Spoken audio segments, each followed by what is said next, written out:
I'll give to you how much is mine. Okay, next.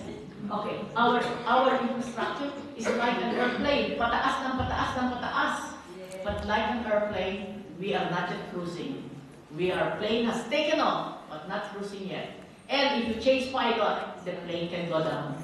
If you don't know, if the pilot doesn't know how to drive the airplane, ganyan din ang Pilipinas ngayon. Okay. So we are now, ito ang bedrock ng Daan Matuwid. This is all it took for 5 years. Noy was insistent. We must have transparency, accountability, and integrity. And you know what? Integrity is not taught. It is in you as you are growing up. As you are growing up, your mother and father told you what is right and what is wrong. And because of the culture of corruption, hindi na natin, para bang nakalimutan na natin? Huwag kang magnanakaw, nakawan. Huwag kang magpapatay ng tao, patay tao. Okay? So, we have to give back this sort of decency in our country. And Noynoy was able to do that in 5 years.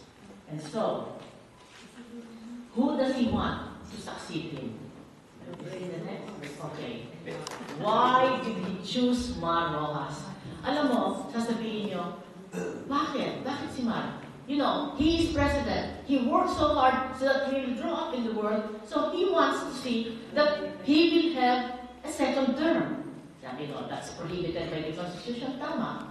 Okay. But he should have a second term. Yung mga ginagawa na should be continued. The good governance should be followed. Not by somebody new. Because if you get somebody new there, how many cabinet secretaries and positions all over the government? 10,000 new positions. Palit na naman. Alright? So how do you know that they will be doing the same thing? Filipinos are like pareho sa Manila. Okay? Naalis si Atienza, punta si Alfredo Lim. Whatever Atienza did, no, I will have my own. Kaya tayo That's us. So, you will have a new person as President of the Philippines. Palit lahat. Lahat palit. And how are you sure that the same Daan Matuwid will be continued? So, he chose Mar Rojas. Bakit si Mar? Okay, next. Alright, Mar Rojas. The family dito. Bayan muna bago sarili. Our first president is Manuel Rojas. His grandfather is Jerry Rojas. Yan dalawa niya, wala kayong madidinig na kalokohan. And Mar Rojas came back from the United States in 1993. Next. Okay? 1993, he became congressman. Bakit? Anong ginawa niya? He graduated 87. He was in New York. He studied at Wharton School of Economics, and he found a job in an investment company doing merger and acquisitions. Okay? As that, you are earning lots of money because you are helping companies merge, you are helping companies acquire. Nice apartment in Park Avenue. Good job. And I met the chairman of Allen & Company, Stan Schumann. He said, Mark was going to be partner. He was very good. But what happened in 93? Namatay yung kapatid niya na congressman sa Capiz. Judy Araneta de Mother, Mar, you have to come home. Why? Leave your job, leave the department, leave New York, come back to the Philippines. Bayan muna bago sarili. That is their public motto. So he became secretary, DTI, kay ERA. And you will hear, go to the internet. ERA po said, of all my cabinet ministers, 3 taon na siya, all my cabinet ministers, the best was Mar Rojas. Nagi siyang DTI secretary under GMA. And you will see later on that during this time, because he was in America, he knew where is the future of technology. It's going to be call center, medical prescription, legal research. And so he brought the BPO, business process outsourcing. He brought it to the Philippines. Alam ko yan because I was in Sheraton when he was, when GMA was there, and he was, and she was inviting American businesses to do their BPO in the Philippines.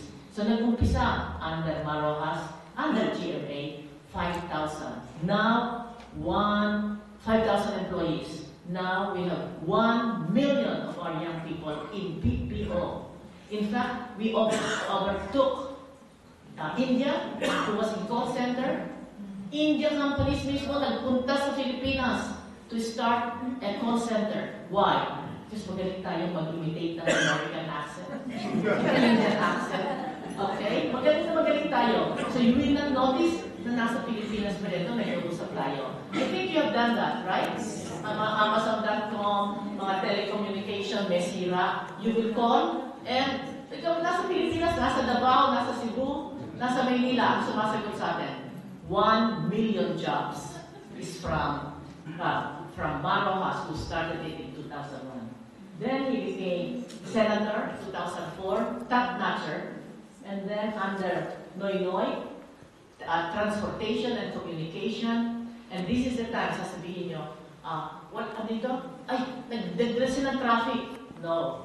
What he did, in his 13 months lang siya, 13 months, he reviewed the contract of the 25-year contract of the company that is supposed to maintain all the MRT. Tama ba yun, MRT? And what did he find out? It was so onerous, laban sa ating gobyerno.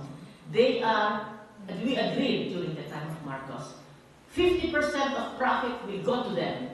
So, wala ka ng pera para sa maintenance, para mag-order man lamang ng kaban, none. So, Mar Rojas ordered 23 new cars. Hindi naman yan Amazon.com. Nasasabihin mo, 23 new cars, deliver. Dahil na agad. It will take 1 or 2 or 3 years to finish that.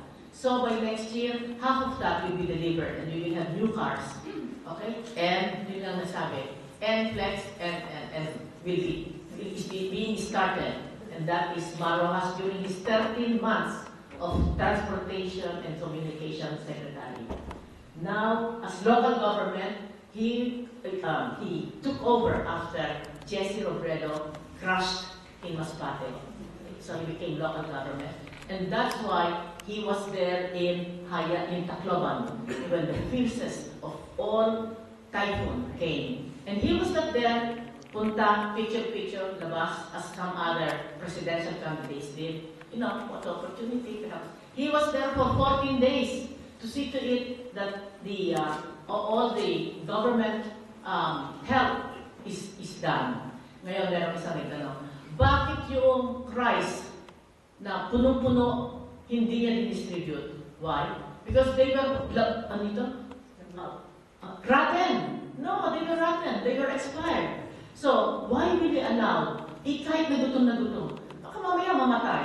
O kaya magkatsaran. They gave us, may mga bulok, may mga uod.